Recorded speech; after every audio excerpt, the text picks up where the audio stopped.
সম্মিলিত প্রচেষ্টাই এটিকে পারবে নিরাপদ ওষুধের ব্যবহারকে নিশ্চিত করতে, যেটা নিশ্চিত করবে পেশেন্টের সেফটি। লো বার্থ ওয়েট নিওন্যাটস যারা জন্মগ্রহণ করছে তাদের ওষুধের ব্যবহার সম্পূর্ণ অন্যরকম। ওই ক্লাসেরই অন্য ড্রাগের বিরূপ প্রতিক্রিয়া নেই, এটাকে এক্সট্রাপোলেট করা যাবে না।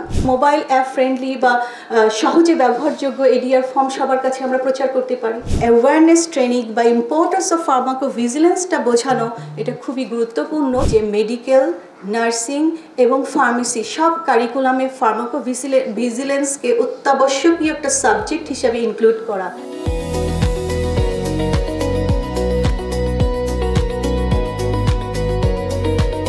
আজকে যদি পেশেন্ট সেফটি বা ফার্মাসিস্টদের দায়িত্ব, গুরুত্ব এগুলো নিয়ে কথা বলতে হয়, তাহলে ফিরে তাকাতে হবে যে আমরা আসলে কোথায় আছি, কিভাবে আছি, কোন পর্যায় থেকে এখানে এসেছি। সেই পেশেন্ট সেফটি বা একদম সিমিলার বা সিনোনিমাস উইথ ফার্মাকোভিজিলেন্স, যেটি একটি চলমান প্রক্রিয়া, যেই প্রক্রিয়ায় আমরা একটি লাইসেন্স ড্রাগ বা ড্রাগটি লাইসেন্সড হওয়ার পর তার নিরাপত্তা, নিরাপদ ব্যবহার, পার্শ্ব প্রতিক্রিয়া, বিরূপ প্রতিক্রিয়াগুলো সমূহ নিরূপণ, নির্ণয় করে থাকি।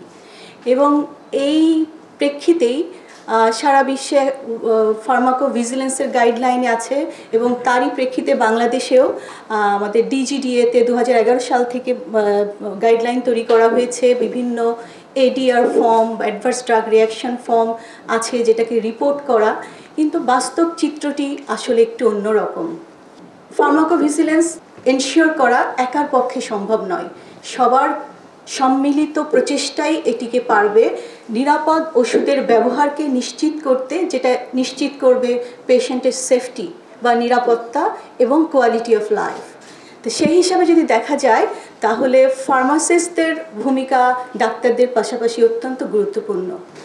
তো সেক্ষেত্রে ওষুধ ব্যবহার, ওষুধের পার্শ্ব প্রতিক্রিয়া, ওষুধ শরীরে কিভাবে কাজ করে, এগুলো মূলত ডাক্তাররা যেমন ডায়াগনোসিস এবং ট্রিটমেন্ট দিয়ে থাকেন, কিন্তু ওষুধের বিষয়াদি ফার্মাসিস্টরাই যেভাবে পড়াশোনার মাধ্যমে নিশ্চিত করেন এবং নলেজ শেয়ারিং বা এক্সচেঞ্জ এই কাজগুলো চলতে থাকে।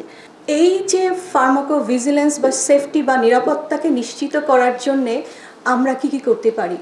আমাদের দেশে অলরেডি ডিজিডিএ এবং মেডিকেল রিসার্চ কাউন্সিলের সহায়তায় গাইডলাইন এবং বিভিন্ন কমিটি আছে, টেকনিক্যাল সাব কমিটি আছে, ফার্মাকোভিজিলেন্স কমিটি আছে, তারা কাজ করছে। কিন্তু তারপরেও আমরা কি আসলে নিশ্চিত করতে পেরেছি? আমরা যদি ফিরে তাকাই সেই সেফটির দিকে, যে থ্যালিডোমাইড ট্র্যাজেডি, কিন্তু এখনও পর্যন্ত গ্রামে গঞ্জে, যেটা উনি বলেছেন যে প্রত্যন্ত অঞ্চলে বিভিন্ন জায়গায় ওষুধের ব্যবহার, বিশেষ করে নবজাতক নিওন্যাটাল বা লো বার্থ ওয়েট নিওন্যাটস যারা জন্মগ্রহণ করছে তাদের ওষুধের ব্যবহার সম্পূর্ণ অন্যরকম।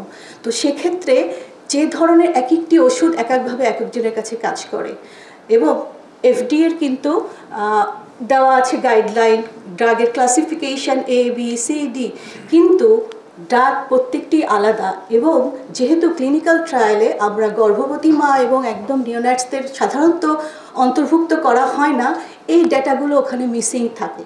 তাহলে সেক্ষেত্রে কী করণীয়?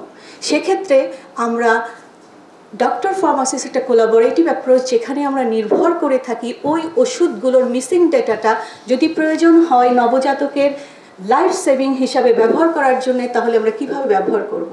মিসিং ডাটাটা নির্ভর করে পিকে ভ্যালু বা ফার্মাকোকাইনেটিক্স বা নন ক্লিনিক্যাল যে এভিডেন্সগুলো আছে। অবশ্যই মনে রাখতে হবে যে কোনো ড্রাগের, কোনো ক্লাসের একটি ওষুধের বা মেডিসিনের বিরূপ প্রতিক্রিয়া নেই, কিন্তু ওই ক্লাসেরই অন্য ড্রাগের বিরূপ প্রতিক্রিয়া নেই, এটাকে এক্সট্রাপোলেট করা যাবে না। তো সেভাবে এই যে নিশ্চিত করা যে এই ড্রাগগুলোর যে পিকে পিডি ভ্যালু এবং অন্যান্য নন ক্লিনিক্যাল ডেটা অ্যানালাইসিস করা, এবং এর সাথে তার সঠিক ব্যবহার নিশ্চিতের পাশাপাশি যেটা বলা হয়েছে যে পোস্ট মার্কেটিং সার্ভিলেন্স বা যেটাকে আমরা বলি ফেজ 4 ক্লিনিক্যাল ট্রায়ালের যেটা ডেটাগুলো এনশিওর করা, ডেটাগুলো রিপোর্ট করা খুবই গুরুত্বপূর্ণ। তাহলে এর জন্য আমরা কী করতে পারি? এখনও পর্যন্ত ফার্মাকোভিজিলেন্স নাম অনেকের মধ্যেই পরিচিত নেই। ডাক্তাররা অনেকভাবেই আমাদের সবার জন্যে যে কাজ করছেন এবং আমাদের পেশেন্ট ডক্টর রেশিও কিন্তু অনেক কম, ডাক্তার এক একজন অনেক পেশেন্ট দেখেন। তারপরেও আমি বলবো যে ফার্মাকোভিজিলেন্স টার্মটা ডাক্তারদের কাছে বা ফার্মাকোভিজিলেন্স রিপোর্টিংটা ডাক্তারদের কাছে অনেক সময় একটু এক্সট্রা বার্ডেন মনে হয়। তো সেটার গুরুত্ব এর পাশাপাশি মানে ট্রেনিং দিচ্ছেন আপনারা, তারপরে ওই অ্যাওয়ারনেস গ্যাপটা কিন্তু রয়ে যায়, যেটা কত গুরুত্বপূর্ণ একটা ওষুধের বিরূপ প্রতিক্রিয়া, পার্শ্ব প্রতিক্রিয়া বা এডিআর রিপোর্ট করতে পারলে সেটা আমাদের কিন্তু ইনফরমেশনকে রিচ করে এবং ওটা সতর্কতার মধ্যে অন্তর্ভুক্ত হয়। এছাড়া আমরা সাধারণ জনগণ যারা, তাদের জন্যও কিন্তু অ্যাওয়ারনেস ক্যাম্পেইন ইনক্লুড করা যেতে পারে, যেহেতু তারা এই ওষুধ ব্যবহার করছেন বা তাদের নিউবর্ন বাচ্চা যখন ব্যবহার করছে এই প্রতিক্রিয়াটার সাথে সাথে রিপোর্ট করা দরকার বা এই বিষয়টি রিপোর্ট করা দরকার। তাহলে এই যে অ্যাওয়ারনেস ট্রেনিং বা ইম্পর্টেন্স অফ ফার্মাকোভিজিলেন্সটা বোঝানো, এটা খুবই গুরুত্বপূর্ণ। তাহলে আমাদের ওষুধের সেফ বা নিরাপদ ব্যবহারটা অনেকটাই নিশ্চিত হবে। এর পাশাপাশি আমরা আর কি করতে পারি, তার মধ্যে একটা হচ্ছে এডিআর রিপোর্টিং ফর্ম আছে, কিন্তু অনেকেই সেটাকে ব্যবহার করতে চান না বা পার্শ্ব প্রতিক্রিয়া বা বিরূপ প্রতিক্রিয়াকে করছেন না। তো সেক্ষেত্রে আমরা কিছু মোবাইল ফ্রেন্ডলি অনলাইন আছে অলরেডি, কিন্তু মোবাইল অ্যাপ ফ্রেন্ডলি বা সহজে ব্যবহারযোগ্য এডিআর ফর্ম সবার কাছে আমরা প্রচার করতে পারি।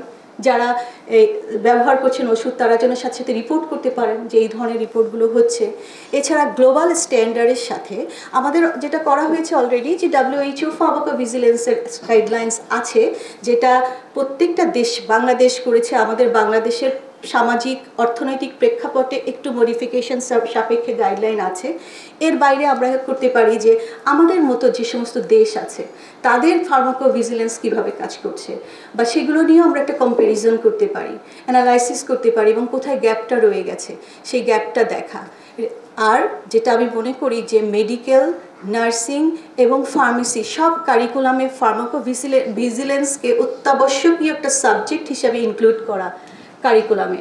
তাহলে পেশেন্ট সেফটি যে কথাটি আমরা নিয়ে এখন আলোচনা করছি, এনফোর্স করতে যাচ্ছি, সেটা আমাদের মধ্যে গ্রথিত বা প্রথিত হয়ে যাবে।